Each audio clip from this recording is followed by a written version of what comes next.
All right, so responding. Number three, response, responding. The response, sometimes called the target behavior or behavior, comes after both the antecedent and the prompt.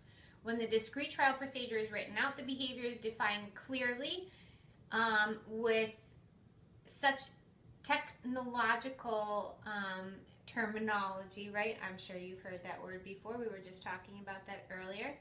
Or also called an operational definition, right? That is defined clearly, such as Jane will point to the correct colored card, and not something more general such as Jane will answer correctly. Because what exactly does that mean, Jane will answer correctly? You need to know so that you implement the program the correct way.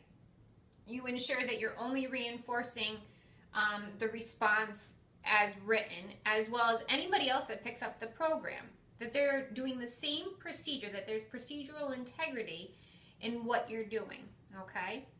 So here for number three, we would say that Jane will point to the correct colored card.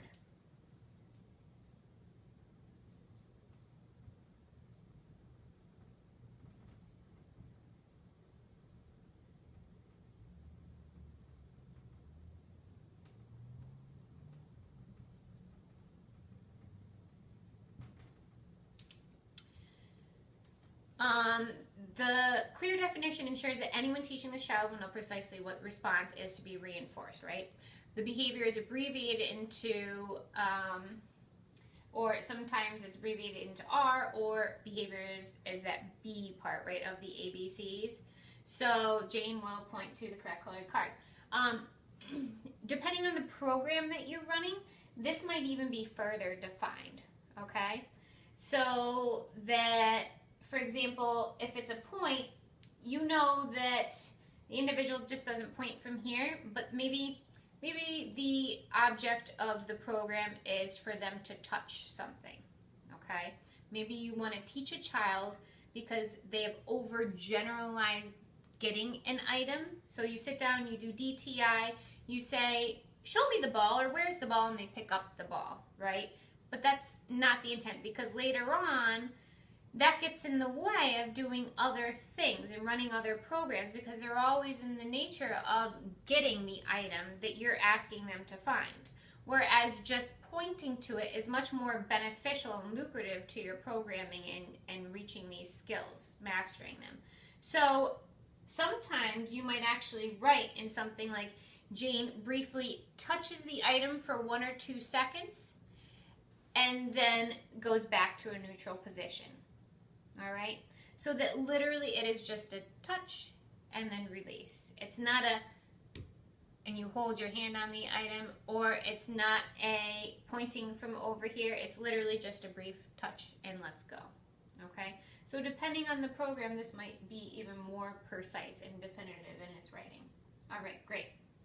So, prompt, or the response. In here in this program that we were talking about with pictures to objects, it actually gives you a response within the different prompt levels. So you wait 5 seconds for a response. If student moves picture so that it makes contact with the corresponding object, praise and provide reinforcement. So it's telling you right there exactly what the objective is, what that response, what the behavior is that they're looking for. The student moves the picture and makes contact with the object. That's the response, okay? So it's written in here, but also a lot of the times you'll be able to figure out exactly what the response is, or the objective, or the behavior that's intended to be taught up above. When given a picture and an array of objects as choices and a teacher says match, student will match picture to its corresponding object.